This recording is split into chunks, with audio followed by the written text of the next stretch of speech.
Hey guys, it's the Insane Aerospace Engineer, but some of you may know me as Crooksacrota from my other channel.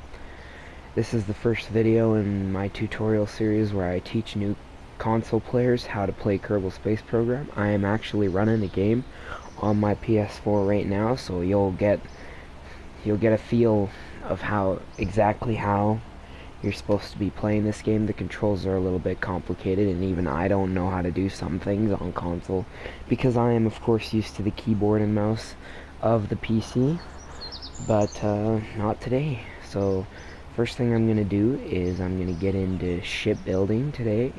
This big building right here is the vehicle assembly building. This is where you'll be building your spacecraft, which will go up there. If you want to see where you can go, you click here on the tracking station. Actually, while we're doing this, I think I'm going to dedicate this first part to going over the Kerbal Space Center itself. Here's our home planet, Kerbin. And then a little farther, you have the moon, which oh god, press the button. Which in itself was a little bit difficult to get to, especially for new players, but worth it indeed. And actually, I wouldn't recommend starting with this when you branch off into moving to other bodies, but that's a long way away. I would recommend Minmus, which is Kerbin's second moon. Yes, in this system, instead of Mars having the second moon, Kerbin does. Moving on, we have actually an entire solar system here. We have Moho, the first planet; Eve, the second planet; Duna, the fourth planet; Drez, the asteroid; Jool, the gas giant; and Elu, the small icy outer dwarf planet. And Jool has a bunch of moons: Latha, Vol, Tylo, Bop, and Pole. And then Eve also has a moon called Gilly, which is a really neat place, and I'm going to be actually showing how to get to Eve and to Gilly when the time comes, because like I said, this is going to be a really in-depth tutorial series. I'm not going to be sparing any details. I'm going to the best of my ability, attempt to cover everything, but I am also, need I remind you, I am also not a pro player. I am not the best, so there's going to be things that I miss. So if any of you veteran players are going to put this video into scrutinization, remember, yeah, I admit that I don't know everything, but I'm going to try to cover as much as I can. So just keep watching, and yeah, and I'm doing my best. This is the astronaut complex. Here you'll be hiring astronauts for missions. Hopefully you won't be losing any astronauts during your missions. That is always a sucky thing. This is research and development. You don't worry about that if you're in sandbox mode. This is the administration. Also don't worry about it. If you click on the launch pad, you can load your designs directly. Click on the runway, you can load your spaceplane hangar designs directly. Alright, now that I've covered everything in the main Kerbal Space Center screen, let's get into the vehicle assembly building and start building ships. This is going to be a multiple part episode, because the recording limit on the PlayStation DVR, which is what I'm using because I can't afford anything else right now, is 15 minutes. So 15-minute episodes. I might cut off abruptly because I'm not gonna. Well, I'll start sitting here with a timer soon, but it's too late to start a timer up now, so I might cut off suddenly here. Let's get in here.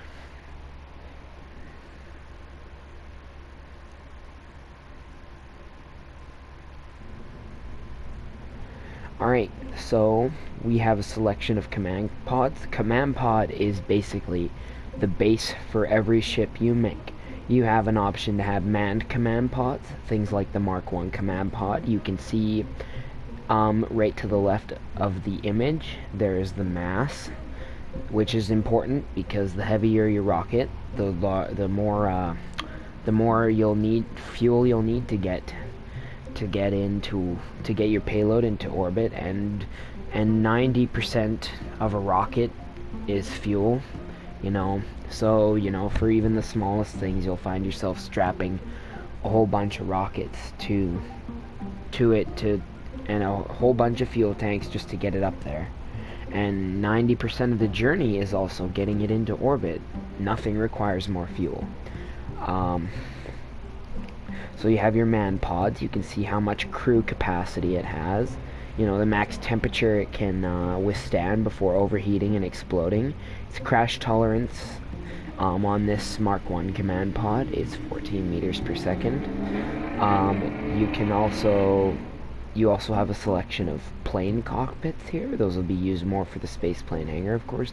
And you have the option for a seat as well, an external command seat.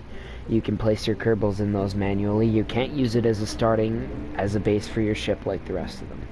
And you have your remote guidance units. This is a drone core for a plane. These are the Probodobodyne. These are the Probodobodyne command cores. They're for satellites and unmanned spaceships. And so if you're experimenting with a vehicle but don't want to kill Kerbals in the process, then you can use these. You've got your Hex cores, your Hex 2, your Octos, your Cubes, and then here is a rover body. We'll get into those later. But yeah, those are all your command pods. So one that I'm going to be starting with, and the one that's probably the simplest to actually use here, is the Mark 1 command pod. Really light, really small, easy to get up there. So let's give ourselves ample space. You just press X on the parts to select them, and then X to place them again. And if you remove your cursor, when the part highlights, you pick it up, you can move it around. Up here you can name your vehicle. So let's just call this Tutorial 1.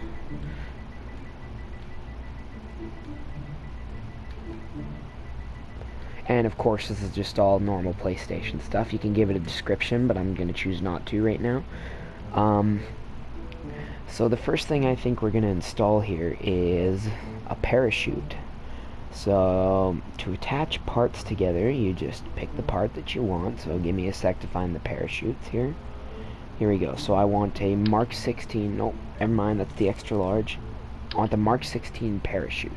Right, and you'll see here, I'm just going to demonstrate this now. When I pick this part up, right now it's red because it's not attached to any part of the ship. Remember, these parts all have to be kind of placed around a command pod. The command pod is the base for your ship. You can't just build a ship without a command pod. It won't work.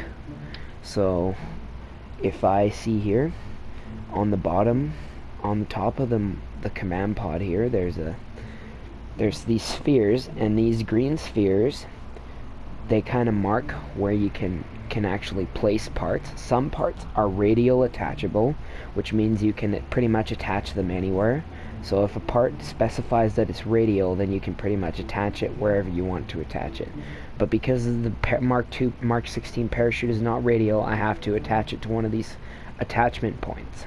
And most every part in this game will have attachment points on it. So let's put the Mark 16 parachute on the top here, because that'll be for when we come back and we need a parachute to slow ourselves down. So let's also, now we're gonna get a decoupler. Decouplers excuse me, I'm sorry. As I mentioned earlier, I'm kind of sick. These decouplers are used to separate stacks of rockets. When you put one on, you'll see there's a red arrow on here, right? And the red arrow, this will be on every single one of them. You can find this arrow. Marks which side of the decoupler has the explosives to separate everything. So here, let me demonstrate that now by saving this vehicle and launching it onto the launch pad.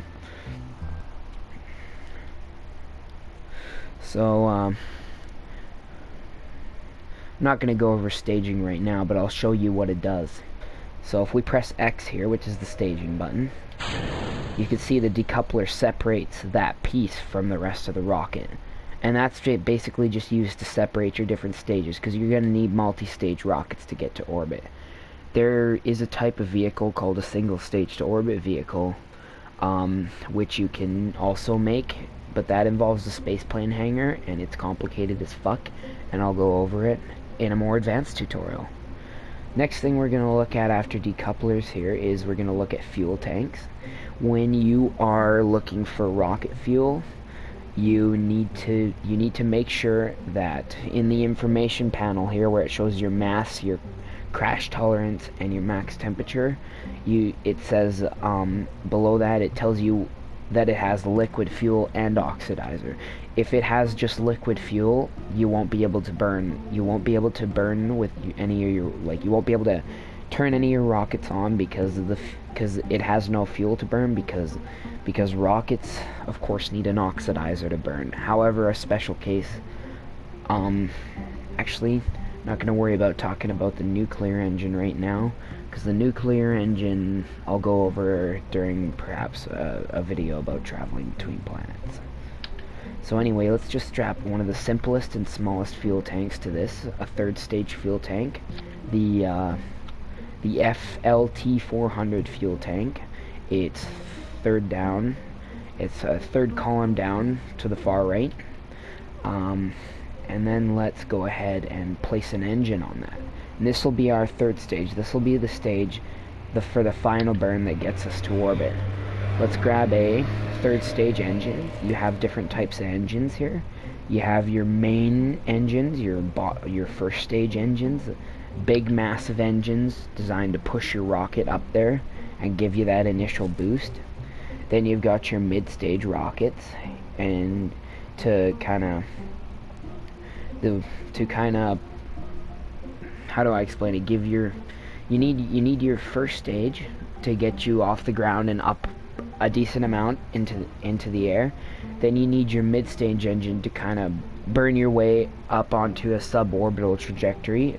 You know, you're up in space, but you're not quite in orbit. And then you need your third stage, your final stage, to get you actually into an orbit. However, this varies depending on your destination. If you want to go to another planet, your final stage is going to be doing a lot more work, and your first stages need to be bigger.